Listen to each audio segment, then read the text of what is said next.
दिनेश्वर पांडे जी रांची से। राधे राधे महाराज जी। महाराज जी, क्या गुरुदेव अपने शिष्य के मुक्ति के लिए तब तक रहते हैं जब तक उस पर पूरी तरह से कृपा नहीं हो जाती? मानस गुरुदेव किसका प्रश्न है? मानस गुरुदेव, प्रगट गुरुदेव नहीं, मानस गुरुदेव। जो तुमने गुरुदेव की मानसिक मूर्ति अपने हृदय में विराजमान की है, वो तभी जब आपका उद्धार हो जाएगा तभी वो आपके हृदय से जाएंगे। लेकिन प्रगट गुरुदेव का एक समय निश्चित है, समय पूरा होते ही वो अपने शरीर का त्याग कर देंगे। लेकिन तुम्हारे मानसिक गुरुदेव तुम्हारा त्याग नहीं करेंगे जब तक तुम्हारा परम कल्याण नहीं हो जाता। इसीलिए वही शिष्य है जो गुरुदेव को अपने मन में बिठा ले, जो गुरुदेव के प्रति इतनी आसक्ति कर ले कि जो ध्यान मूलम गुरु मूर्ति लिखा हुआ है वो स्वाभाविक ध्यान होता रहे, स्वाभाविक आसक्ति हो जाए। भगवान कपिल देव जी कहते हैं, जो आसक्ति संसार में की जाती है वो बंधन का कारण है, और वही आसक्ति जब संत और सदगुरुदेव से कर ली जाती है तो मोक्ष का खुला हुआ द्वार है। तो हमारी गुरु में इतनी आसक्ति हो जाए कि उठते बैठते चलते फिरते हर समय हम देखें हमारे गुरुदेव हमारे हृदय में विराजमान है, हमारे मन में विराजमान है। तो जो मानसिक गुरुदेव हैं वो तब तक नहीं जाते जब तक शिष्य का परम कल्याण नहीं हो जाता। प्रगट के गुरुदेव समय के अनुसार अंतर्ध्यान हो जाते हैं। प्रतिभा जी जयपुर से। राधे राधे महाराज जी, आपके चरणों में कोटि कोटि प्रणाम। महाराज जी, प्राय धन सम्मान और अधिकार पाकर मन का संतुलन बिगड़ जाता है, अहम का उदय हो जाता है, मनुष्य का चाल ढाल बोल चाल व्यवहार सब बदल जाता है। ऐसा महाराज जी क्यों होता है? अहंकार के कारण। संस्कृति मतलब जन्म मरण चक्र और महादुख प्रदान करने वाला ये अहंकार है। जब हमारे पास संपत्ति बढ़ती है, हमारे पद बढ़ता है, तो अहंकार बढ़ जाता है। को नर अस जन्मा जगमाही, प्रभुता पाहि जाहि मद नाही। अपने लोग तो बहुत साधारण लोग हैं, असाधारण लोगों में अहंकार बढ़ जाता है। एक बार दक्ष प्रजापति पद पर विराजमान हुए, जिनकी लाडली पुत्री सती जी का विवाह देवाधिदेव महादेव भगवान शंकर से हुआ था। तो ब्रह्म सभा हुई।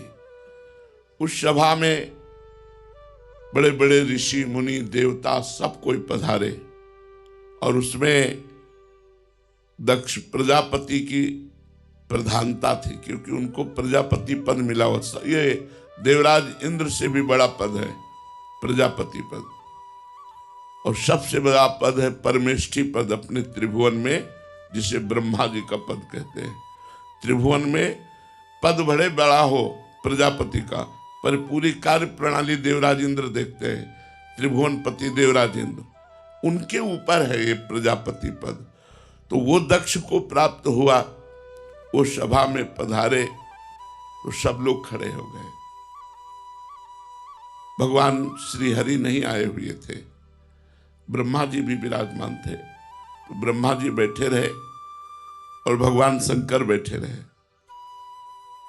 प्रजापति पद के अभिमान में भरे हुए दक्ष ने दृष्टि डाली, सब खड़े थे, दो बैठे थे, भगवान ब्रह्मा जी और भगवान शंकर। ब्रह्मा जी को देखा तो प्रणाम किया, क्योंकि उनसे भी बड़ा पद है परमेष्ठी पद, और वैसे भी ब्रह्मा जी सबके पिता हैं। प्रणाम किया। जब भगवान शंकर पर दृष्टि गई तो क्रोध आ गया, और उनका ये क्यों नहीं खड़ा हुआ? भाषा बदल गई, अभिमान की भाषा। देवाधिदेव महादेव जगत गुरु विश्वात्मा भगवान शिव, वैसे भी पूज्य दामाद, क्योंकि बेटी का ब्याह किया था, लेकिन भाषा बदल गई।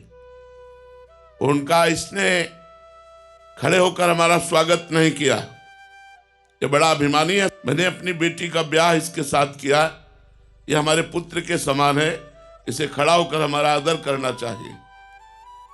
और क्या क्या बोलने लगे। नंदिकेश्वर खड़े हुए, उनका आप हमारे स्वामी के रिश्तेदार हैं, इसलिए आपसे कहता हूं होश में बात कीजिए।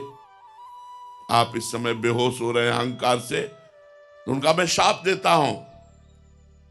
भगवान शंकर को शाप राधा इसे यज्ञ में कोई भाग न मिले। राधा राधा और जो सभा में हाहाकार मचा, पर भगवान शंकर बड़े गंभीर चुपचाप उठे और वहां से चले गए। हम ये बताना चाहते हैं कि हम लोग तो बहुत छोटे हैं, जीव कोटि के हैं, ये ईश्वर कोटि के महापुरुष हैं। दक्ष प्रजापति आदि ईश्वर कोटि के महापुरुष हैं, इनको भी अहंकार ने परास्त कर दिया। जब कोई पद मिलता है, जब ऐश्वर्य बढ़ता है, तो उसको अहंकार परास्त नहीं कर सकता जो भगवान का दास है। वो समझता है कि सब कुछ तो भगवान का है, मैं सेवक हूं। चक्रवर्ती सम्राट पद पर अम्बरीश जी विराजमान है, पर कोई अभिमान नहीं है। महाराज दशरथ चक्रवर्ती सम्राट पद पर विराजमान है, कोई अभिमान नहीं है। बड़े बड़े महाभागवत भगवान के भक्त ऐसे हुए जो राजाधिराज पद पर विराजमान हुए और बड़े दैन्य हुए, कभी अहंकार उनको परास्त नहीं कर पाया।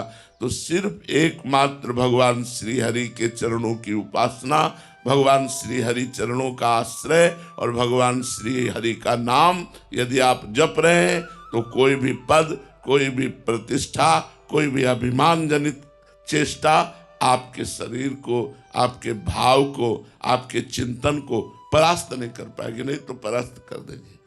अहंकार की वृत्ति बहुत खतरनाक है, बहुत खतरनाक। ये अहंकार बढ़ जाए, देखो एक बार बाणासुर ने भगवान शिव की आराधना की और भगवान शिव आशुतोष क्षण में प्रसन्न हो जाने वाले। एक दिन वो भगवान श्री हरि के प्रेम में नृत्य कर रहे थे भगवान शंकर, तो बाणासुर ने ताली बजाकर ताल बंधान किया, ताली का स्वर मिला दिया। भगवान शिव बहुत प्रसन्न हुए कि मैं तुम्हारी आराधना, तुम्हारी सेवा से प्रसन्न हूं, तुम्हें 1000 भुजाएं प्रदान करता हूं। अब 2 भुजा वाला बाणासुर 1000 भुजा वाला बन गया। अब 1000 भुजा का बल, पर्वतों में जाकर ऐसे मारता अपने भुजाओं की खुजली के लिए, तो पर्वत फट जाते। दिग्गजों को ललकारता, कोई भी हमसे युद्ध करे। अब कौन युद्ध करे 1000 भुजा वाला। और सबसे बड़ा डर तो ये था कि अगर युद्ध करोगे तो जगत गुरु भगवान शंकर का कृपा पात्र है, उनका शिष्य है, अगर वो खिलाफ खड़े हो गए तो त्रिलोचन विश्व का नाश करने, एक क्षण में नाश करने की सामर्थ्य भगवान शंकर की है। तो सब डरते थे भगवान शंकर के कारण, किसी ने इससे युद्ध नहीं किया। तो देखो अहंकार, ये लौट कर गया और बोला जगत गुरु। भगवान शंकर ने देखा कि इस समय भाषा बदल गई इसकी बोले गुरु, इस समय हमारी भुजाओं में खुजली हो रही, कोई मिटाने वाला जगत में नहीं है, आओ। भगवान शंकर ने कहा तुम्हारी बुद्धि खराब हो गई। गुरु को ललकार दिया कि आओ हमसे जोर कसो, हमारी भुजाओं की खुजली मिटाओ। तो बोले हमारे जैसा ही बलवान तुम्हें प्राप्त होगा और तुम्हारे भुजाओं की खुजली मिट जाएगी। तो जब बाणासुर की पुत्री उषा को अनिरुद्ध जी की प्राप्ति हुई, अनिरुद्ध जी भगवान के नाती हैं श्री कृष्ण के, तब भगवान श्री कृष्ण ने युद्ध में सारी खुजली मिटा दी थी बाणासुर की। तो ये बड़े बड़े उच्च कोटि के महापुरुषों में भी अहंकार जागृत हो जाता है जब पद, बल, प्रतिष्ठा, धन संपत्ति आदि प्राप्त होती। वही इस अहंकार से बच सकता है जो भगवान का नाम जप करता है, जो भगवान के चरणों की आराधना करता है। वो ये सब समझता है नाथ सकल संपदा तुम्हारी, मैं सेवक समेत सुत नारी। वो अहंकार नहीं करता, वो भगवान की कृपा से पद मिला है,